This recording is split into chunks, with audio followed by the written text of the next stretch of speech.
మరి పీడిత వర్గాలను సమన్వయంగా తీర్చిదిద్దే సమాజానికి అందించడమే ఆయన లక్ష్యంగా పెట్టుకొని నిరంతరం ఆయన జీవితాంతం కూడా ఒక నమ్మినటువంటి కమ్యూనిస్ట్ సిద్ధాంతాన్ని మరి భావజాలాన్ని అంటే బడుగులు బలహీన వర్గాలు ఈ ప్రాంతంలో కానీ ఈ దేశంలో కానీ న్యాయం కోసం కానీ ఆర్థికంగా కానీ సమానత్వం కోసం కానీ రావాలనేది ఒక తపనతో పనిచేసినటువంటి కమిట్మెంట్తో పనిచేసినటువంటి సిద్ధాంతం ఉన్నటువంటి ఒక గొప్ప నాయకుడు మరి గద్దరన్న.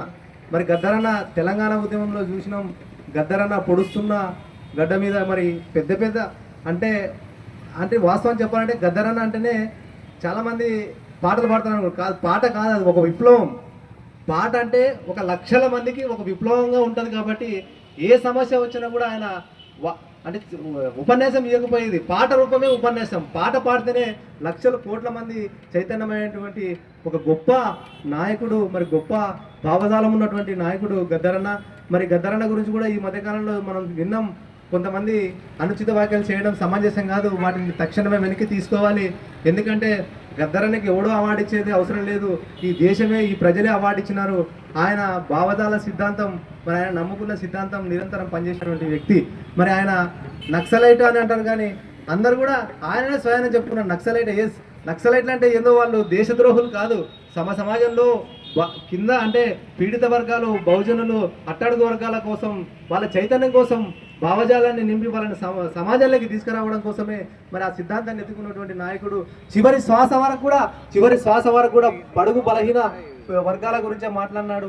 మరి ఆ రోజు ప్రభుత్వం, బీఆర్ఎస్ ప్రభుత్వం, కేసీఆర్ గారు కూడా మరి అదే నక్సలైట్లను ముద్రేసినటువంటి రాజ్యం, మరి అదే పోలీసులు ఆయనకి సెల్యూట్ చేసి ప్రభుత్వ లాంఛనాలతో మరి ఆయన అంత్యక్రియలు జరిపింది మన కేసీఆర్ గారి నాయకత్వంలో ఆ రోజు.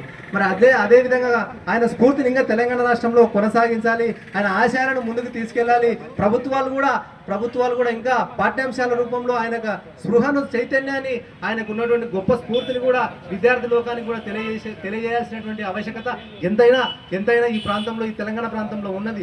తెలంగాణ రాష్ట్రం వచ్చిందంటేనే గద్దర్. మరి అటువంటి గద్దర్కి ఈరోజు మనం ఘన నివాళులు అర్పిస్తున్నాం. ఇంకొక ముఖ్యమైన విషయం, ఈ ప్రాంతంలో 2009 నేను అప్పుడు డిగ్రీ ఫైనల్ ఇయర్ అని కూడా 2009 మరి పటేల్ సుధాకర్ రెడ్డి అన్న గారు మే 23 చనిపోయినప్పుడు, వరంగల్ ఎదురుకాల్పులో చనిపోయినప్పుడు గద్దరన్న ఈ ప్రాంతంకి వచ్చిండు. ఆ అంత్యక్రియల్లో ఇట్లనే నడుచుకుంటూ పోయి వాళ్ళ ఇల్లు ఇక్కడ వెనక ఉంటుంది.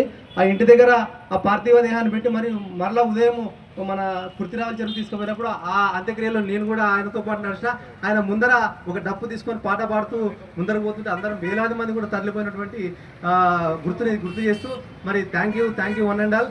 మరి ప్రభుత్వాలు కూడా ఆయనకు సంబంధించిన ఆశయాలను కూడా ముందుకు కొనసాగించాలని కోరుతూ మరి ఈ ప్రాంతంలో కూడా పెద్ద ఎత్తున అడిగడ్డ ప్రాంతానికి కూడా పెద్ద ఎత్తున సంబంధం ఉంది. పురుషోత్తమ అన్న కానీ, పటేల్ సుధాకర్ రెడ్డి అన్న కానీ, వీళ్ళంతా మన అన్న నాగరతోటి వెంకటరాములు గారు కూడా ఒక పెద్ద మావోయిస్టు, మరి నక్సలైట్ ఉద్యమ భావజాలం ఉన్నటువంటి గొప్ప నాయకుడు.